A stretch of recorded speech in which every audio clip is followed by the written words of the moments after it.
Welcome to another episode of Chattin with Staxx. I'm your host, Bill-Staxx, and today we got Anthony Luciano Salvatore Ramundi, made man with the Colombo crime family. What's up, Anthony? Not too much. How's everything going? It's going good, man. So you got a Good. story for us today? Yeah, I got one back at the end of 1977. My cousin and a couple of the guys opened up a pinball company called the Royal Am Amusements Company. That was It was Mac and on them, right? 17th Avenue between Mac. 77th Street and New Utrecht Avenue. It was my cousin Mac Jr. and all of them. They opened it up. And what happened? The guys who were involved with us was the Genovese family was involved with us, and the Lucchese family. And in the Genovese family, Uncle Danny Salenti, who was, I told you a long time ago, told you in a couple of other interviews, he was a cousin to my grandfather's and my grandmother. He had an idea to open up a skating rink called the United Skates because there's no skating rinks. Mm-hmm. Everybody sat down, they put it together, they opened them up in Brooklyn, Bronx, Manhattan, Staten Island, Long Island, all over. They opened them up. So we started putting everybody together. And what happened, Maya Lansky was involved with us, naturally. He had a good piece of it. He had a friend of his named Sammy Cash. Sammy Cash was an old-time gangster. He's been with Maya since, like, they were teenagers. But what Sammy would do, Sammy had a great head for business, and he would handle, like, maybe all the day-to-day stuff. In the interim, he had a nephew named Ira. And they said, Ira was good with numbers and with handling things. So they gave Ira all of Staten Island to handle and part of Brooklyn. Now, this guy Ira was like 6'4", about 420 pounds. He was a big guy. He was no small guy. So, there was not too many people mess with him. Well, in '78, the business is going good. I mean, the roller skating rink is going good. The amusements, forget it. We had like about 1,500 pinball machines out. Yeah. Out. I mean, all over. I mean, making money every day with them. And then the skating rinks and everything. Well, one day I bring the envelopes down to Third Avenue. I give them to my cousin, and I tell him, "Listen, I'm tired. I'm going to knock off early tonight. I'm going to go home." He said, "All right, go ahead." So I go home, and just getting relaxed and starting to relax and everything. Maybe about an hour and a half went by. He calls me up. He says, "Come down. I got to see you." All right, what's up? He said, "The envelope is 1,500 short." So I could be 1,500 short. I got the paper. He goes, "It's 1,500 short."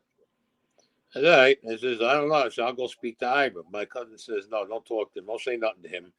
Don't say nothing about the envelope." He goes, "Let's see what happens next week." The following week, I go down, bring the envelopes, and I'm there when they open them up. Now you got Alley Boy sitting there. You got Junior sitting there. You got everybody sitting there. And they open the envelopes, and the envelope is 1,500 short again. Yeah.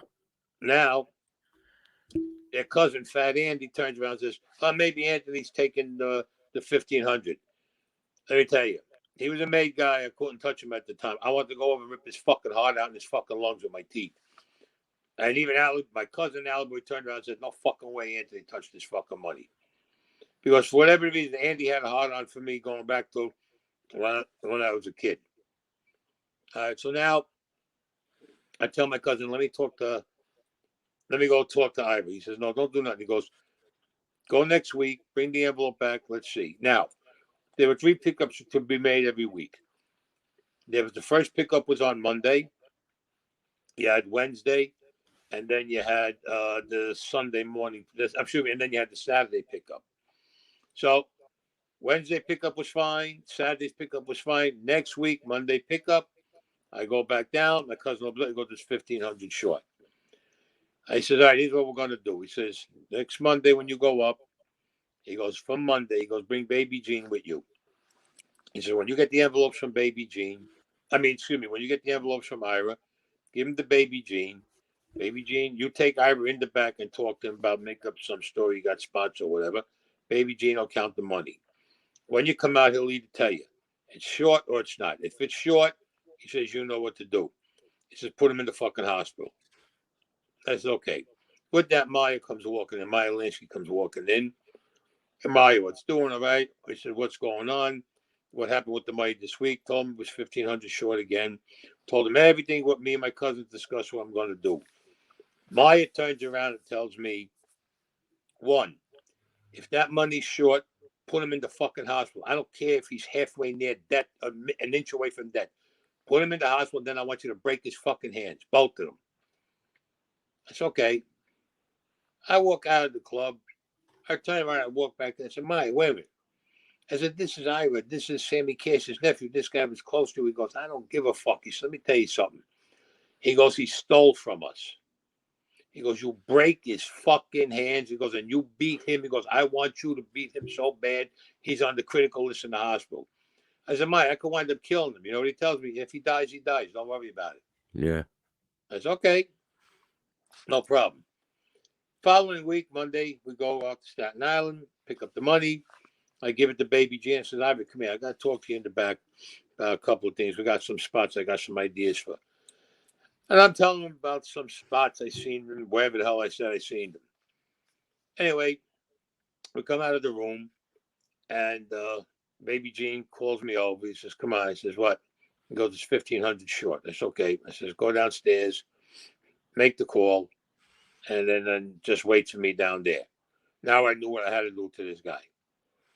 Baby Gene makes the call, tells them it's 1,500 short.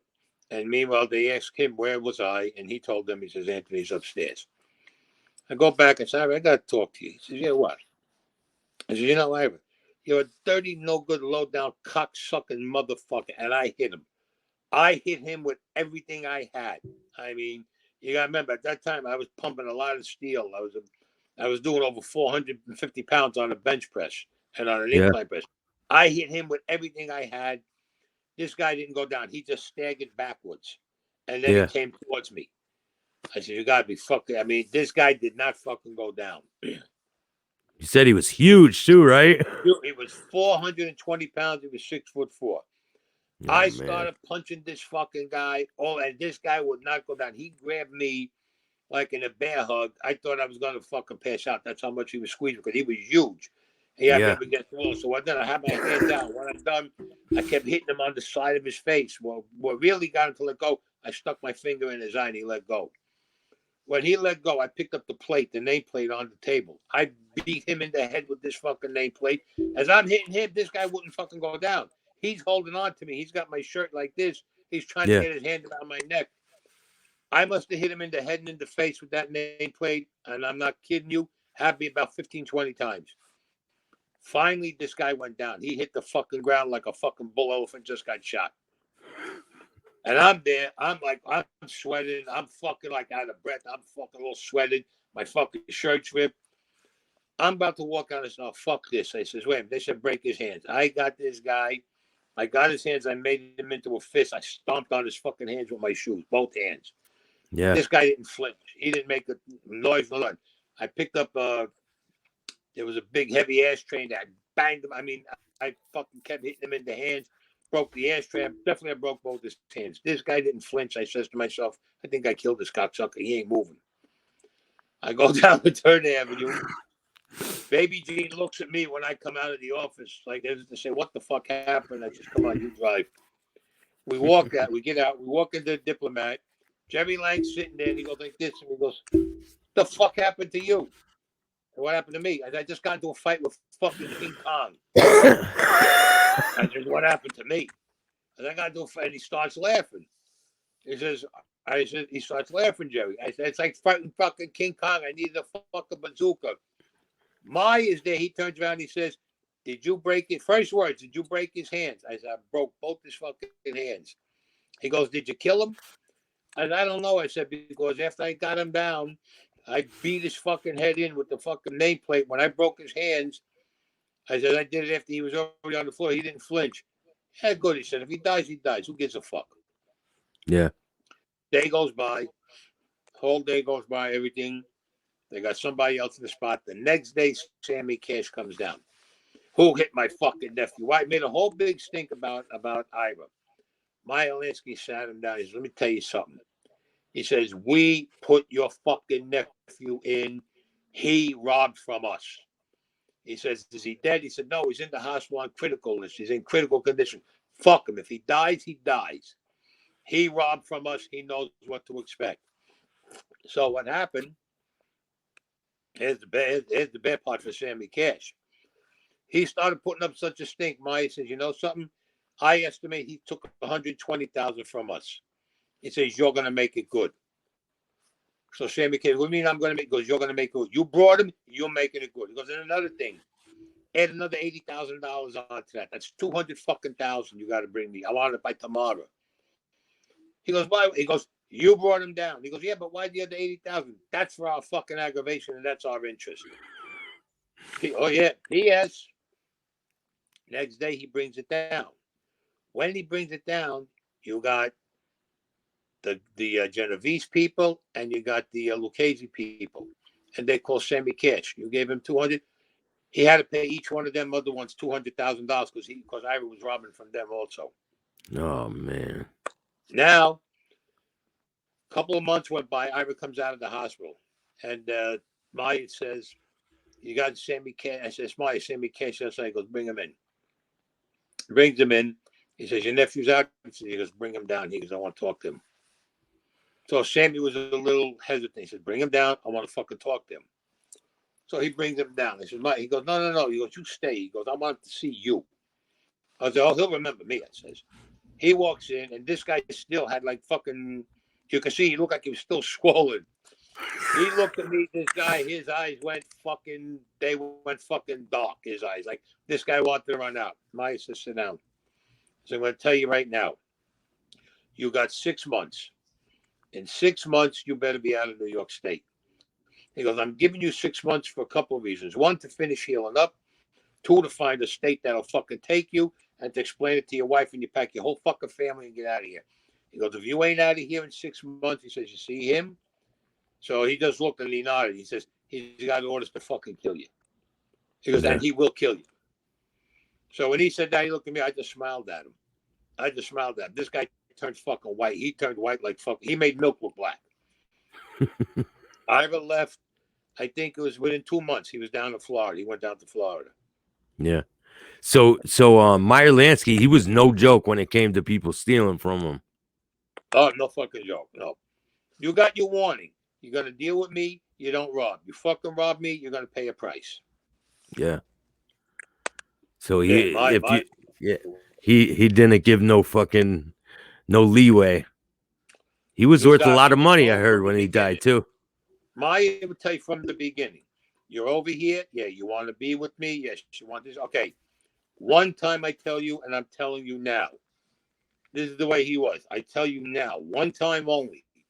You rob from me, you're paying a price. Either I'm going to have you killed, or you're going to pay the money back, or you're going to have to pay the money back, and I'll have you killed. Yeah. He tells you right off the top, you need money, you come and see me. If you're my guy, I'll give you the money. You pay me back the money.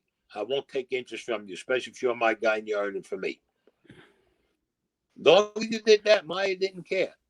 Yeah. Maya was not So tight with Maya was not tight with a dollar bill. Let me tell you something. He was never tight with money. Never. so Meyer wasn't Italian, but he still had respect from all the Italians, right? Oh yeah, yeah, yeah. Because everything Maya done, everything that he, I would say, I'm saying everything that he done. I would say just about everything that he done turned to gold. Everybody made money with him. Yeah. Everybody. I don't know of anybody. Listen to me. I don't know of anybody that can say they lost money with him. Yeah, he was like a That's how money good of making a thing he was. machine.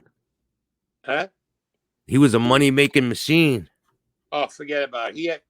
Maya had connections all over the place. Let me tell you. Yeah. Like in book 2, I have about when well, in book 1 I got that Maya was the one who got rid of the jewelry and the bear bonds, but Maya got guys to come from New York at the you probably won't remember, but there was a bank called the Williamsburg Savings Bank in Brooklyn on Flatbush Avenue. The building is still there. He got the president and vice president. They're the ones who came down to move the bearer bonds. Yeah. Yeah. Maya had jewelers from all over, from up on his jewelers used to come down from the jewelry to move it. They came from 42nd Street and 47th Street, the Diamond District. They flew into Miami to buy the jewelry. Yeah, he had people set up with casinos, everything, right? He had his hands in Maya, everything. Maya had his hands in everything, especially with the casinos. Yeah. He had his hands in there. And Maya, he was one of the guys. He was running the fundraisers with us with Mayor Koch also. Yeah. Maya was Yeah, around then. He loved it. yeah. You kidding me? I mean, we were making money hand over fist with them Yeah. back then. We were making money. We were making money all over the place with them. Like on you guys' height, even if like if he wanted anything taken care of, it didn't matter if it was with a made man, he would still get it done, right? No questions were ever asked. It was done for him. Yeah.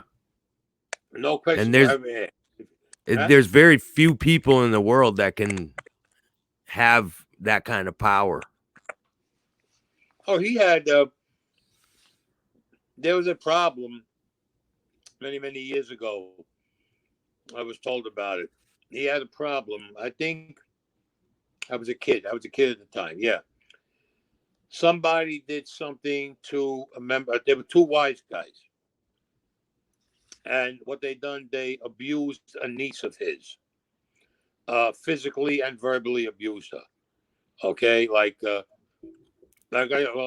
verbally cursing at her, calling her names, physically putting their hands on her, pulling off her clothes, trying to fuck her, making her blow them, and all that stuff. Yeah. He heard about it. He was calm. Oh God. He was gone. He went. He sat down. He said, "This is what happened," and he showed them pictures of his niece when she had gotten hurt. They turned around. They said to him, "What do you want done?" He goes, "I want their life." No questions were asked. And he told them, and Maya said, they got to suffer. And these guys were made men. Made men. That's right. These guys were beat so fucking bad. They were literally, they didn't get killed. They were beat to death. Literally, in other words, they didn't get the beatings and everything, then somebody killed. They actually beat them to death. They made them suffer. Yeah. The both of them. And that's how they found them. Nobody ever asked him. Nobody questioned him if he said that, Maya. Nobody ever did. So basically, he was a boss in his own right. Oh, yeah. Mm-hmm. Oh, yeah, definitely he was. Definitely he was. So any of the top bosses at the time, he'd be able to go meet with them. He always met with them. Anytime he wanted, he met with them. He met with them. No problem. And I'm sure with you being around him, that it transferred over to you. With I met things, I met them all. Yeah, for things. Well, like for you to be able to meet everybody, you know. Huh? Yeah, for like you to be able to meet everybody, since you were close with Meyer. Not only was it that I was close with Meyer, but just remember too all the guys who were close with my father, with the work my father was doing for them. Yeah. Like Joe Bonanno, he was a great friend of my father's, and my Uncle Sal, and my Uncle Joe, and my Uncle Nino. He was at the house at least once a week. He used to come to the house, Joe Bonanno. Even when he went out to Arizona, even when he went out there, he still had his own crew out there doing what he was. Anybody would fly when he would fly in to New York from Arizona. He used to go by my mother's and father's house and see them. Wow. Never had a problem with Joe Bonanno. What are you kidding me? I told you. He was the one when I found out with the fucking stock fraud. He was the one who put it together with Paul VI. Yeah. When I went out to Sun City, Arizona, out to my cousin Marcinkus' place. That's pretty crazy, man. Joe didn't get, listen to me. Didn't he get banished? Didn't they make him go out there? Let me tell you something. They didn't make him do nothing he didn't want to do. Don't let nobody bullshit you. They made him do it. They didn't make him do a fucking thing. He went out there. He got tired of it with New York. He turned around and told him, you know what? Fuck you. Fuck all yous.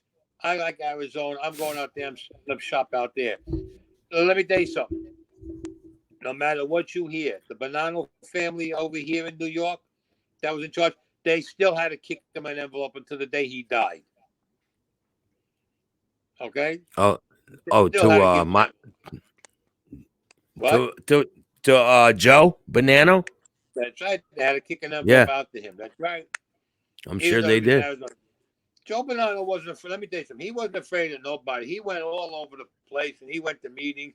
He sat on the commission to the day he fucking died. And don't let nobody bullshit you. They all want to say they knew this and that they're tough guys. No, they're all full of shit. Joe Bonanno knew what he was doing.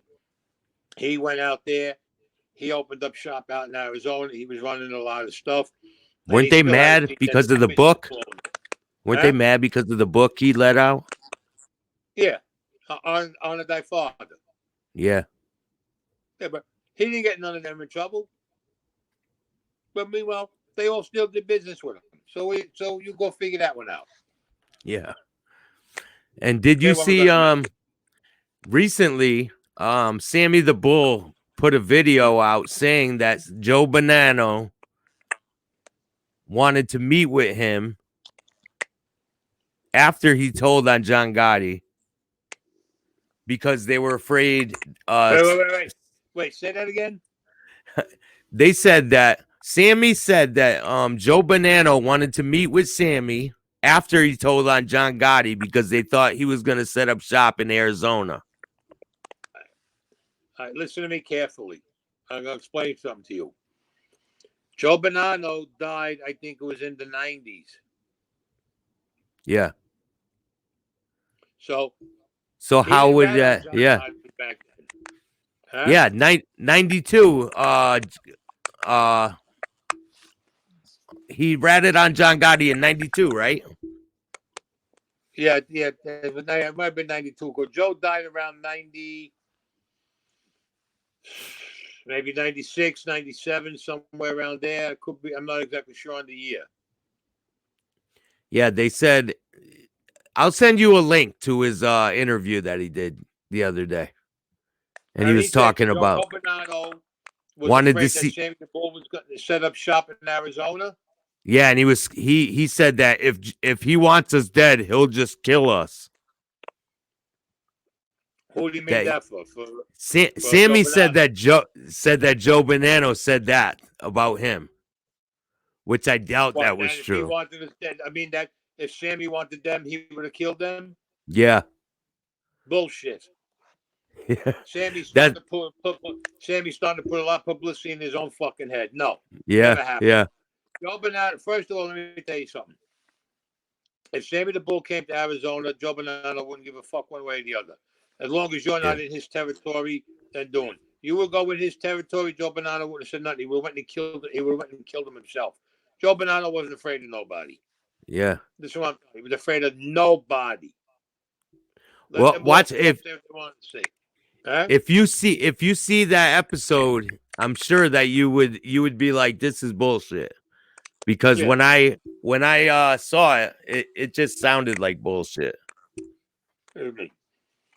Joe Bonanno went to the commission and he told the fucking New York commission, he said the national commissions told him he could do whatever he wants. New York gave him a problem. He told New York point blank, I'm leaving. I'm going to Arizona. I'm setting up shop. Did they have a problem? Because Joe said point blank, from what I was told, my father told me because he was with him at the time when he went to the commission. He told me, he says, you want to go to war? I'll fucking go to war right now. He goes, I'm Yeah. here. What are you going to do to me? That's how much balls Joe Bonanno had. Listen to what I'm telling you. And he And told him, he I took his leave. son too, right? Yeah. He To told, I Arizona, yeah. leave. He goes, he know what he told them? I find out you changed the name of my family, I'm going to come back. He goes, and if I come back, he says, I'm coming back with a vengeance. He goes, and I get an envelope. He goes, and make sure you send my envelope to me every fucking week while I'm out there. And that's what they did, and they never changed the name of the family. Yeah. They never Wow, did. that's crazy. They could all say what they want. I knew Joe because I was a kid, but I knew Joe, and as I was growing up, and my father was close with him. My Uncle Sal, my Uncle Joe, my Uncle Nino, just like they were close with Tom DeBella. They were close with Don Long.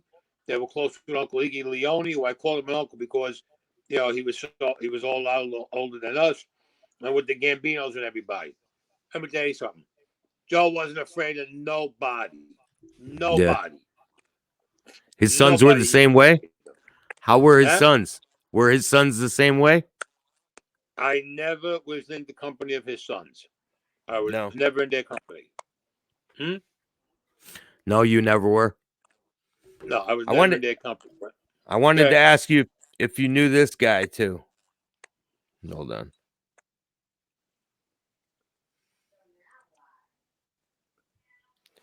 Did you know Joe Yak? Joey Yacovelli.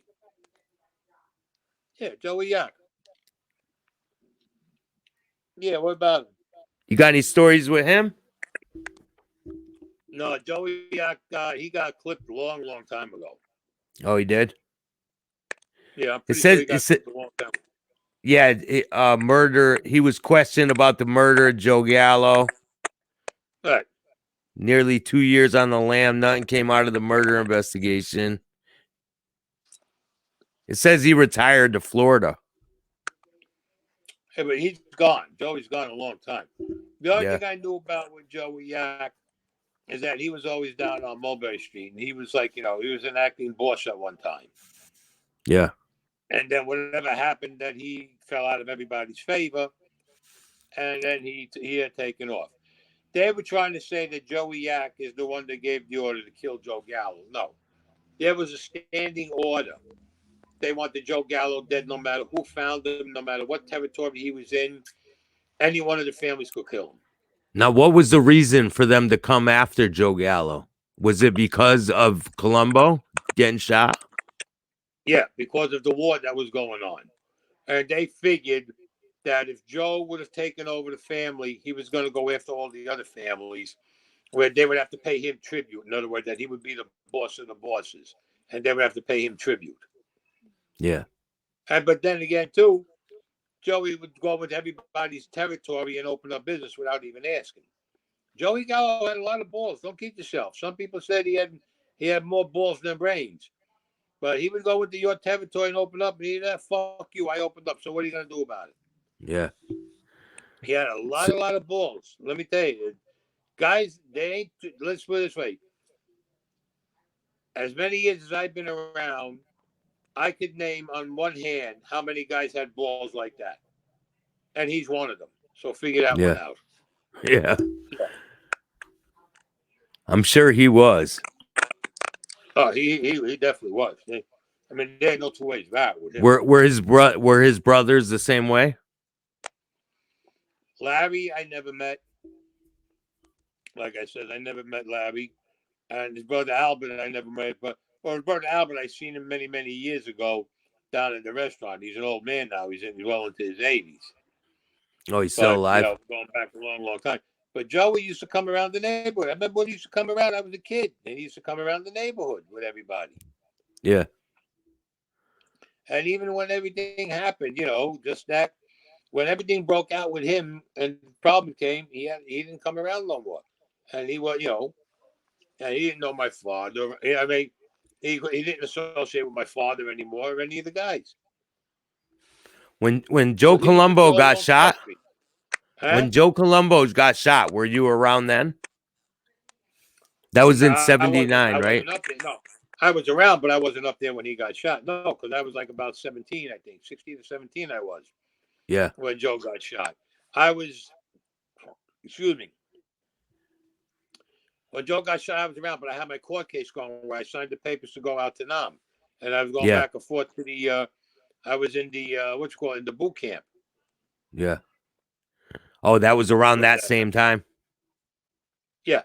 Mm-hmm. Yeah, Yeah, because what happened when another story I got when I was in the boot when I became excuse me when I became Captain Bass's progeny or prodigal son or whatever the hell you want to call me protege. Yeah, protege. yeah, What happened? We got orders that we were going to Vietnam that October. I think we were supposed to be in Nam. I think on the 28th, or we were leaving on the 28th. So what happened? All the guys got passes to go home to see their family, hmm except me. So I was kind of down, you know. I'm going to Nam, you don't know what happened. So he comes in to see me, Bass. He says, "What's the matter?" I said, nah, nothing, Cap, not too much. He goes, come on, Anthony, what's the matter? I said, look. I said, everybody's going home to see their family. I said, because we're shipping out to Nam. I says, this month. He says, right. I says, I'm not. I said, because they won't let me go home. I said, I would have liked to have gone back to see my family. He says, why? I said, just in case. He goes, what do you mean, just in case? Just in case I don't make it back. At least I had one last good time with them. This was in October. This was a couple of days before my birthday. Yeah. He goes, all right. He says, relax. Comes in day and a half later. He says, pack your stuff. You're leaving tomorrow morning. That's what he talking about. I got your furlough. I think I got 5 days that time. Because I got your Yeah. furlough. Go home to your family. Enjoy your family and come back. He said, I'm going to tell you something now. He goes, if you disappoint me, he goes, if you don't come back, he said, I'm going to be very disappointed. He goes, and I'm going to come looking for you. He goes, and then you know what? I says, yeah, you're going to kill me. He says, that's right. I don't have to tell you. He says, get out of here. I go and I get the plane, get on the plane. They send me out. I land, and I had the MPs who had to pick me up and bring me to the house, and then they pick me up, bring me back to the airport. Yeah. They bring me to the house. I don't have the keys to get down. I'm knocking on the door. My father opens the door. He sees me. He opens up the storm door, pulls me in. He goes, "What'd you escape?" I said, "No, Pop, I got a throw." My mother went fucking berserk. She's grabbing me, hugging me, kissing me. Oh, hide him, hide him. We gotta hide. I said, "No, Ma, you don't gotta hide this. I'm on the throw. Get the paperwork. I got." She started making. My father started making calls. She goes in the kitchen. She starts opening up the freezer. She's getting food. I'm starting to cook. She must have about 40 people at the house. Yeah. She goes, "We're throwing you a party for your birthday." My birthday was like a day and a half later. I said, okay. My cousin comes down. He goes, come on. He says, so make a long story short, they had a party for me at the house. Everything went fucking great. Everybody came. And my cousin goes to me next day. He says, come on. He says, we're going down to Mulberry Street. There's a lot of guys down there want to see you. I said, okay. We'll go down to Mulberry Street. And you had Ferraras, and then you have La Bella Ferrara. I'm in Casabella's over there. I'm in the restaurant on there at the time. So I'm over there. And guys are like, Anthony, how you doing? How you been? Hugging me, kissing me, and they're giving me envelopes. The fuck is this? That's money. Where the fuck am I going to spend this? I'm going to What do fucking you you're It's you're turning come home. 18 at that time, right? You're like 17, turning Let 18. me think. 16. No, 17. Let me tell you right away. 63. Yeah. Yeah. I was About turning, I was going 17, to yeah. 18, 71. Yeah. Yeah. So Everyone's 63. giving you envelopes. They're handing me envelopes. And then what the fuck am I going to do with this? I'm going to Vietnam. They says, give it to your father. He puts it away for you. You got money when you come home on leave, whatever. Okay, fine. We're out there. And up the block, there's a film crew at Ferraris doing a commercial for Ferraris. Okay? Yeah. Yeah. Down where we are at the restaurant, these two fucking Mars get into an accident. What does the guy do? Pulls out a gun, boom, boom, boom, and shoots a fucking guy. This idiot kid from the neighborhood. Shoots a fucking guy there. All of a sudden, the camera crew is in FRRs and what? There, before we knew it, they were down the block by us filming. My cousin grabs me and a couple of guys. They grab me, they push me down, push me in the fucking car. Says, you got to get the fuck out of here. Says, you can't be seen on here. You're out on furlough. You can't be seen on here. Says, you guys got to blow a fit. And I says, yeah. Get me back to the house. My mother's there. How you doing? All right. They are, Mary, how you doing? They're all talking to my mother. A lot of guys Yeah. keep coming over. I tell my father, Pop, here's all these envelopes. We count all the money out. There was like, I think, there was like $52,000 in the between all the envelopes. Yeah. He says, Pop, throw it in the bank. He said, the guys gave it to me for when I come home. He said, no problem. All the guys come down. Now, the morning I'm supposed to go back, I got Mac at the house. I got Jerry. I got Allie. Got a lot of guys there. We were drinking all night. The MPs come. Says, we're ready to take you to the airport. It's okay. I asked if we want to come in. They said, no, we're here. I said, okay. I said my goodbyes to everybody in the house. I got into the car with them, back to the airport, from the airport, back down to what you call it, back down to Paris Island and all over there. All right. Then I get the call. My CO tells me, "How was your trip?" I says, "Good, very good." He goes, "Good, I'm glad." He goes, "Anything you want to tell me?" I says, "No." He goes, "All right." Doesn't say nothing. He says, "Matter of fact, we're leaving 7 days early. I think we left on the 21st or the 18th. I can't remember. We left 7 days early. Now we're shipping to Nam." So my CO, Captain Bass, says, "They sure ain't something you want to tell me?" I says, "No, Cap, everything was fine. Everything was good. Why?" He says, "Sure about that?" I says, "Yeah. But think about it." Now I'm saying to myself, what the fuck did this guy be told? What the fuck does he want me to tell him? Do you want me to tell him if I got laid or if I got blowed? What does he want me to tell him? I mean, I don't know. Do you want me to tell him that these guys gave me money? Is he? Yeah. And then I'm saying, didn't think. So he turns around and we're sitting in the, we were on we're in the helicopter.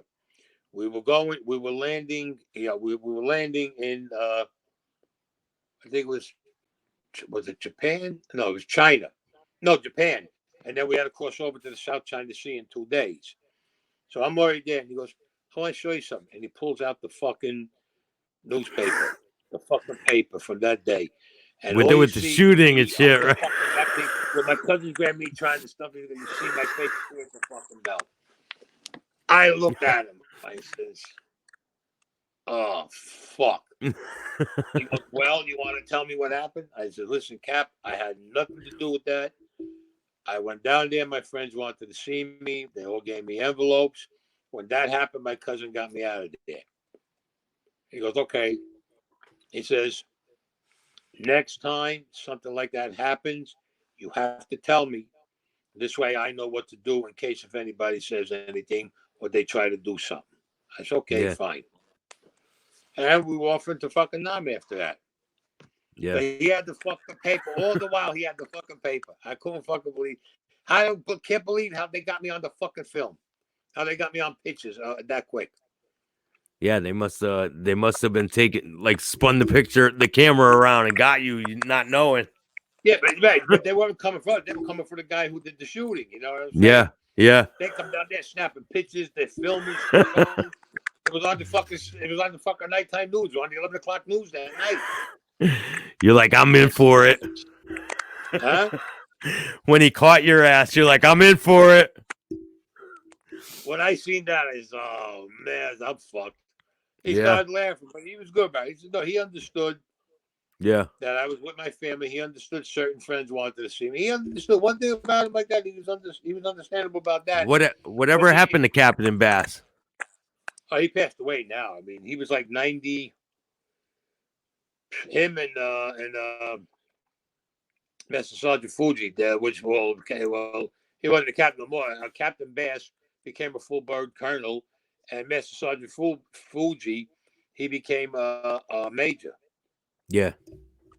They passed away. They're gone long. They're gone quite a few years. They're gone. Sure. Shit. He was in. Wow. When he died. Jeez, I'm trying to think. He stayed I in for think. a long time then, huh? Oh, he made a career out of it. Yeah. They both do. They died. I think in the early 2000s. I think the both of them died. Somewhere around there. Shit, you But started making a career out of it too.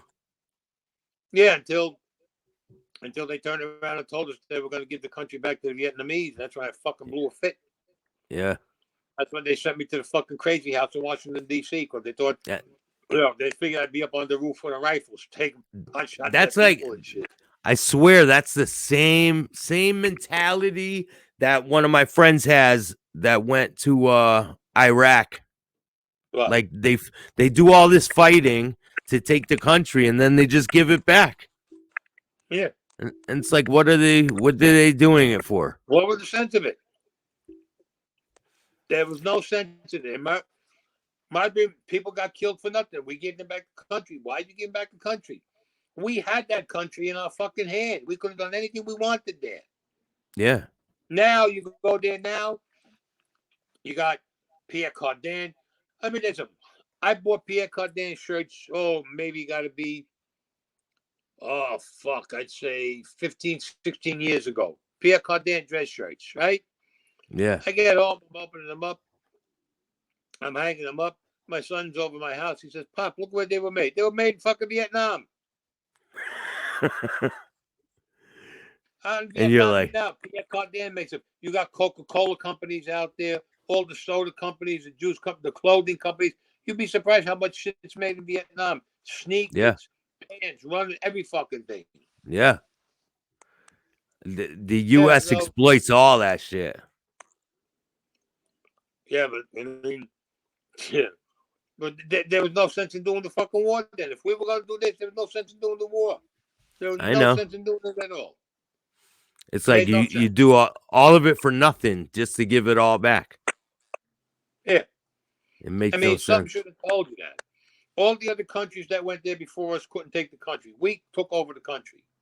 Yeah, And then we had, excuse me, then we pulled out, and they gave it and said we're giving it back the country. It's still you have communism over there, but you know what? The communists like the American dollar. Uh, yeah.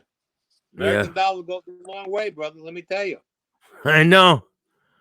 Trust me, American I dollar goes know. a long, long way. Huh? Trust me, I know. I'm trying to hold on to every dollar I got, man. Nowadays, you fucking got it.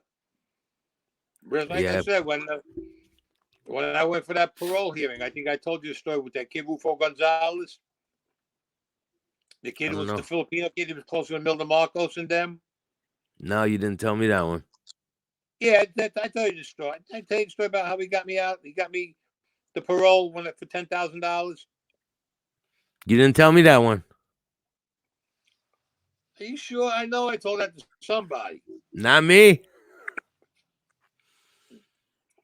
When I went away in '83, I was in there. I was in the joint. That was when they kept shipping me all around. So once I got back in to Danbury, it turned out that they had more time that they were putting onto my time. It's okay. I This met is this kid. this is before you went to this is before or after Vietnam? Oh, it was After, after right? Vietnam. Yeah. After, yeah. I met this kid, Rufo Gonzalez. So now I'm supposed to get out in 6 months, and they turned around, they tacked on another 4 years. Says you ain't getting out. And then you're going to have 3 years parole afterwards, they tell me. Seems that they said that there was some type of a quote unquote mix up in the Bureau of Prisons and everything and then with the courts with the time that they sentenced me to. Yeah. Okay, I'll fuck. So now I got to finish out the rest of the 5 years plus another 4 on top. So this kid comes to me that I made friends with. His name is Rufo Gonzalez. He was close with a Milton Marcos. I said, you're full of shit. He's a Filipino kid, Mm-hmm. but he was a lawyer. He knew about law. And so did his wife. He goes, I'll show you the pictures. There he is with a Milton Marcos, her husband Ferdinand Marcos, and all of them. I said, Yeah. oh. I says, how the fuck you wind up in here? He goes, listen to me. He goes, I had to do time, he says. Now I made friends with this kid. I was friendly with him for about 6 months. And he turned around and he said, because he had come into the prison, I made friends with the kid. He was a good kid. He says, I should have been doing 100 years. He goes, he goes, I got 18 months. He goes, and my record's going to be wiped out, and I'm not even doing the 18 months. He goes, I'll do another 7 more months. I'm in 6, I'll do another 7. Now, you got good fucking connections, I told him. He says, yeah. He goes, because of Emil DeMarcos and all this other nonsense. He says, Anthony, he says, you got to go before the parole board. I said, they just gave me the other 4 years on it, finish out the 5. They tacked on another 4 that I have to do the whole 4. Then I says, I got 3 years parole. He goes, Yeah. put in that you want to go before the parole board. I said, wait till I tell you what. He goes, if I can get you out on parole, he said, it'd be worth $10,000 to you. I said, if you can get me out on parole, I'll give you 10,000 grand. I'll give you $10,000 with no problem. I'll give you 10 grand. He says, all right. I said, wait a minute. I said, what am I supposed to do? Give you the money first, and then you take How off and I get screwed? No, no, no. how He long are goes, you in at this point? oh, I'm in already like 3 years and 2 months. Okay. I'm already in. When they tacked on the other 4 on Yeah. top of the 5. So I had to Mm-hmm. finish out the 5, then do the other 4, which was 9, and then 3 years on parole. Yeah. Say, listen to me. Because I tell you what. He goes, you're going to go before the parole board. Let's do it. He goes, I get you paroled. He goes, you send 10,000 to my wife. Do I have your word on it? I looked at him. I said, you trust me? He says, yeah. I said, you got my fucking word. P.S. He said, all right. He goes, next month you go before the parole board. He goes, give me all your information. I gave him my name, my address, phone number, my prison number, the whole fucking 9 yards. Yeah. Social security number, everything. So I give it to him. Visiting day, he goes into the visiting room, whatever. And then he's making his calls. A week goes by. He says, don't worry about it. That's what he told me. He goes, everything's taken care of. He goes, don't say nothing. I said, everything, just play along. It's okay. And then let's see what the fuck happens. I go in front of the parole board, and he's with me. And he's pleading my case to the parole board. They let him come with you? Yeah, he had to represent me. Yeah, he had to represent me at the parole board. Wow. He was my representative. You could go, when you go for parole, you could bring either a representative or your lawyer or somebody that knows, and they speak for you. So yeah, he went, he's talking, and I'm looking at them. Now, we nicknamed the parole board Hook and Slaughter, we nicknamed them, because they never fucking paroled anybody. yeah. So they tell me, okay, it says, I remember they told him, okay, will you please step outside? So I stepped outside, and he went outside. I said, I don't think I'm, he says, listen, I said, I don't think I'm going to get it, Rufo. He goes, listen, what I'm telling you, he's going to get it. They called us in. They said, Mr. Gonzalez made a compelling case, blah, blah, blah, blah, blah. And they go on and on. They were talking for about 5 minutes. I'm just standing down and I was listening to them. They says, we're going to take a chance with you. We'll grant you parole. I almost fell out of my fucking shoes. They says, we'll grant you parole. We're putting your papers in for a halfway house. They says, you'll be out of here in a week. I said, I'll be out here in a week. You're going to be in a halfway house. You got to stay in the halfway house till September. Then after September, you got 3 years parole. Finish up your parole, and you're done. I says, oh, I thanked him and everything. I went, I said, you cocksucker. I said, how'd you do it? He says, you said you were going to send that to my wife. I says, don't worry about it. It'll be done tonight. I called up downtown. I called up in Brooklyn, rather. Told them what I had to tell them. I said, make sure that gets out between tonight and tomorrow. This woman gets it. I don't want to hear no fucking bullshit. They said, don't even worry about it. Yeah. That was on a Thursday that I went to parole. I made the call Thursday. Saturday, Rufo comes over to me. He says, thanks, Anthony. I said, for what? He goes, my wife told me she got the 10 grand cash. Oh, I said, I wouldn't lie to you. I said, look what fucking done for me. He goes, oh, and by the way, he goes, Monday morning, he says, you're leaving for the halfway house. I said, I didn't even know. I said, how the fuck come you know? Because I'm your representative. Tell me first. Yeah. That's fine. I got no problem with that. I got Yeah. no problem. He was close with Imelda Marcos. I thought I told you that story. No. Oh, fuck. I thought I told you that. Wow. Yeah. He was in Danbury. This kid had connections. He's back in the Philippines, but this kid had fucking connections, man. All the way up to Yin Yang. Let's put it that way. He had connections. But he was break close it. with Imelda Marcos and her husband. He was very, very close with them.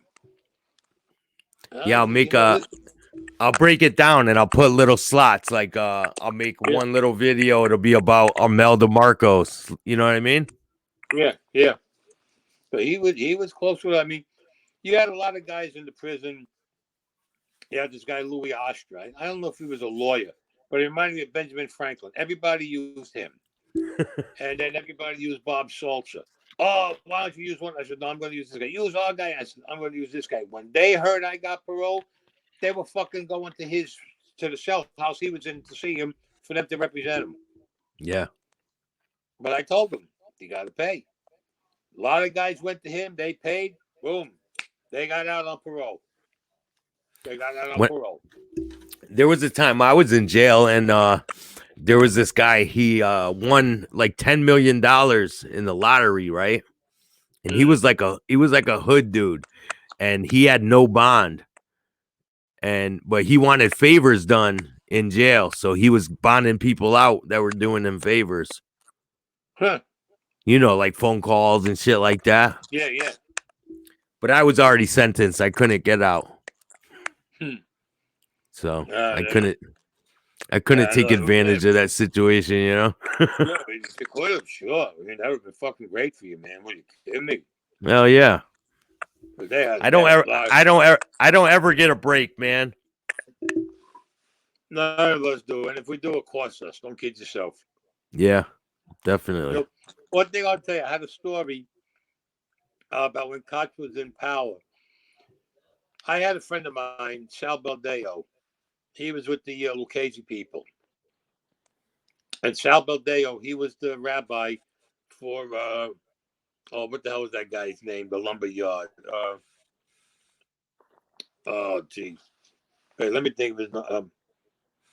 I can't think of the guy's name.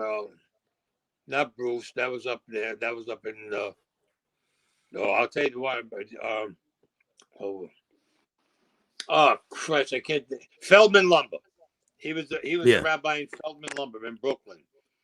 And Feldman Lumber, Bobby Feldman had a lot of lumber yards. Hmm. And Sal Baldeo was his rabbi. When we would get the contracts from Koch that they gave us the okay, I would call Todd, or me and him would meet, and we'd get the lumber from him. And actually, we get the kickback. All right.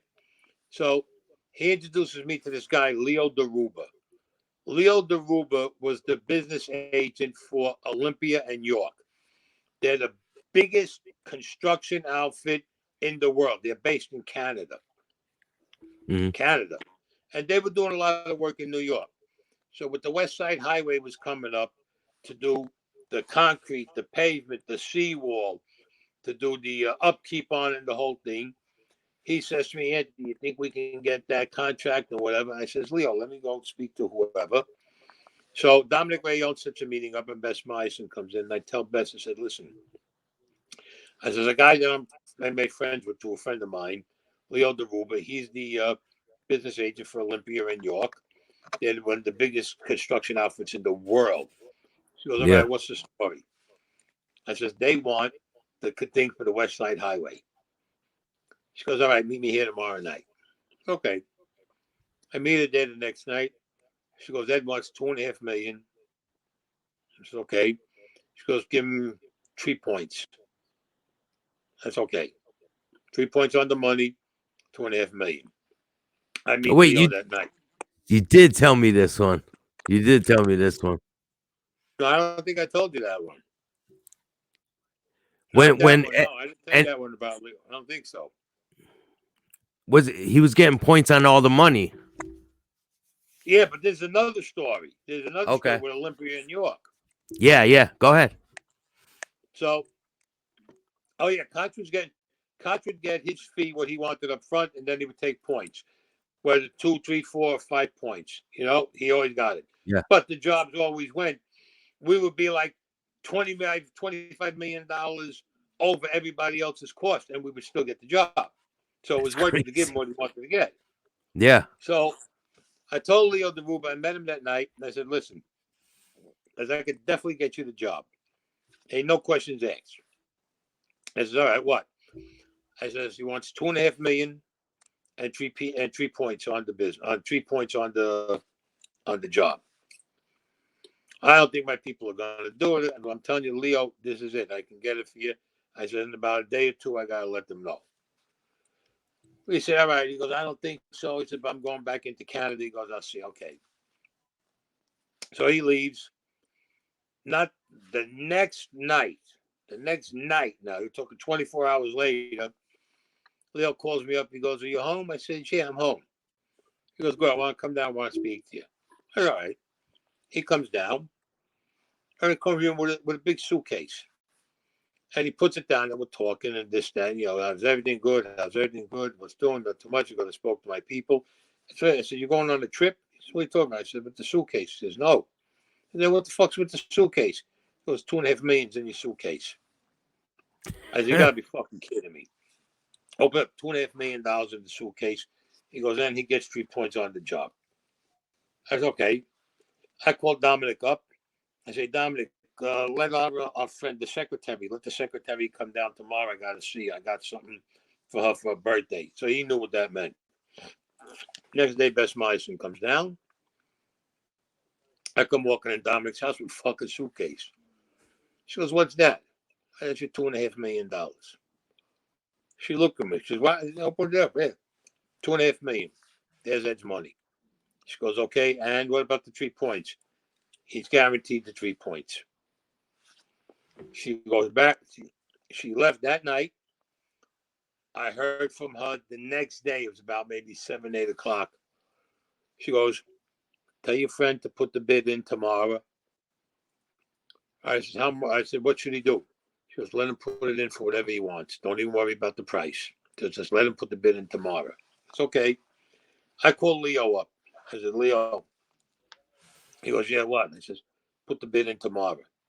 He goes, "What should I do?" I says, "You know what?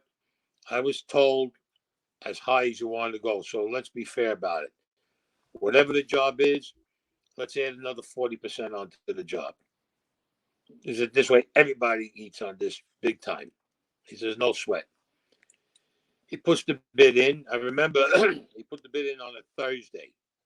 Mm-hmm. On a Thursday, he put the bid in. Friday, he calls me up. He says, "We're going out tonight." He goes, "I got a limousine. I'm picking you up with a limousine." What the fuck you talking about? Goes, "We got the job." Yeah. I says, "And how much?" He goes, They put it 40% more than what it would cost them, and they got the job. He came down with a Wow. limousine that night, fucking champagne in the limousine, picked up me, Dominic, picked up a bunch of us, picked up Tato, went out to Long Island to pick him up. I think we went out Friday night. We didn't get back home until Sunday. Olympia and York paid for the whole fucking weekend. Anything we wanted, anywhere we wanted to go. They got the Wow. job. 40% more was tacked onto it than what it was. And they were kicking money to the families too, right? Oh, of course, Yeah. they were. Only to our family, not to Yeah. anybody else's. Yeah. Just the Colombos. Right, but the Colombos would get like the unions from other families and give them what they had to give them, and they made a nice dollar on it also. Yeah. You know what I'm saying? Yeah. Yeah. So that was it. But that was one of the best. Then the job is all done. Everybody's happy. Meanwhile, Olympia in York had the what do you call it? The maintenance on there. Forget what they Yeah. were charging them for maintenance a month over there. Poof. They They were were making a charging them killing. millions for the maintenance every month, and they were getting paid. Yeah. And we were getting an end on that. We were getting an end on that. And we didn't have to kick nothing back to Ed because Ed got his thing. He says, "Anything on the maintenance is all yours." And this is before the commission case, so this is before. Mm-hmm. So they had all the unions in their pocket at that time. Oh, for every fucking union. You kidding me? Every union. Yeah. From the steel lashes to the steel work to XLO Steel, SNA Concrete, who Ralph Scorpo was the head of it. Forget about what we had going. Yeah. We were like the fucking what do you call it? We were like the kings. You know what I'm saying? Whatever we did, we did. There was no problem. Yeah. We did what we wanted to do, but we had protection and we did it right. We didn't overdo it. You know what I'm trying to say? Yeah. This is what we done. This is what we like to do. Fine, we did everything we had to do, but we didn't overdo it, and we didn't throw it in anybody's face. Basically, that's what it was. Yeah. We didn't throw it up in anybody's face. But we And did fantastic back then. and then when the shit hit the fan, it really hit the fan, right? Oh yeah, Because that hit the fucking fan, all right. I'm sure they're still part of the unions now, but not as much. No, let me tell you, when they took all the wise guys out of the unions, all the unions went to shit. Seriously, if they Yeah, would they have kept ban- the wise guys in the unions, I just gotta get my pill. If they would have kept the wise guys running the unions, yeah. there would have been no problem. Well, then you see what happened with what the fuck is his name? Giuliani. Yeah. He threw all the guys out of the unions, all the wise guys. We're taking over the unions. They fucking were disaster. The unions went to become a disaster. Yeah. He didn't know what he was doing. The people he had didn't know what he was doing. Everybody said, No. bring us back. At least we got the unions running. We had guys up and running, and guys were working. Yeah, Then but we they had them thrown in the won't. You fucking know they unions in won't. bad shape. Huh? They won't bring them back into the Oh hell unions. no, no, no. They ain't gonna. No, they would. If they were gonna do that, they would have brought us all back years ago. Yeah. Yeah. I mean, I had to leave XLO Steel. I was a delegate over there, and then I was a delegate in SNA Concrete also. I had to get out. Yeah. I had to get out once they were taking over everything. And that But was what it's was that? gonna look That was the early '80s, right? the end of the 70s, early 80s, yeah. Before I Yeah. went away. Because the city doesn't know how to run the unions. I mean, they got like the policemen's union, they know how to run. They know how to run the transit cops and this. But when you talk construction, you talk about a different type of animal altogether. Yeah. You can't run it the way you would run like the policemen's union or the transit workers union or the transit cops union or the ambulance or the medical unions. You Yeah. can't run it. It's a totally different animal. Yeah. But we It's made a lot. Let me tell you something. That city never did. Let me tell you something. New York State, the whole state of New York, never did as good as it did. As long as we were in the unions and we had Koch, the whole fucking state was perfect. what They years made was money he? all over, upstate, downstate, all over. What years was he in office? 78 to 78 to 89. Wow, so he had a big run then. 11 years, 12 years. No, 12 12. years. Yeah. Oh, you He guys had won him in in. 77 Yeah. and he got in 78. Wow. So he had control of the police too, right? Koch, yeah, he was Since the mayor. He had all yeah, the connections. yeah. So he's in the mayor's office. He's controlling the police. Damn, man. Police, I firemen, transit cops. I mean, the only thing he didn't control was the FBI. But he also had a connection in the FBI, believe it or not. Did he ever end up getting in trouble? Nope. Whatever happened to him? He died. Koch died a couple of years ago. Oh, he did. About, could be 4, 5, 6 years ago, something like that. Maybe a little longer. Not even I sure. de- But, I definitely heard the name. yeah, Ed Koch. Edward Koch. May Ed Koch. Now, Bess Myerson got into trouble for dealing with us, and she went away. She went to jail, but she never ratted on us. Oh, she did. How She long did never she end ratted up? on us, Miss Myerson. Huh? How long did she end up doing? I don't know, because I was already out of circulation with her. I think she did maybe 2 years, 3 years. I'm not sure for how long it was that she did. Because after she went away, after we already, after everything was done with us. Hello? Yeah, I'm here. I'm looking him up. Mayor Ed Koch, 12 years. Yep. Yeah, Ed Koch. Good old Ed Koch. He was good. This guy was good. There was a lot of 2003, talk. he died. He died Yeah. 2003. What's it, 2003? Yep. That's what it I says. mean, my memory. I had too much fucking anesthesia. I'm talking 5, 6, 7 years ago. I'm talking about. I didn't think it was that long ago. 2003, cause of death, congestive heart failure. Yeah, I believe that. I I didn't think it remember was that him. long ago. Huh? Yeah. I remember who he was. I didn't think he died that long ago. I swear to God, I thought maybe it's about 7, 8 years ago that he died. It's Wow. 2013. He That's died 7. 2013. Yeah. Yeah, okay, so I was right. It was about 7 years ago. Yeah. 7 years. So until next time, it's Chattin with Staxx.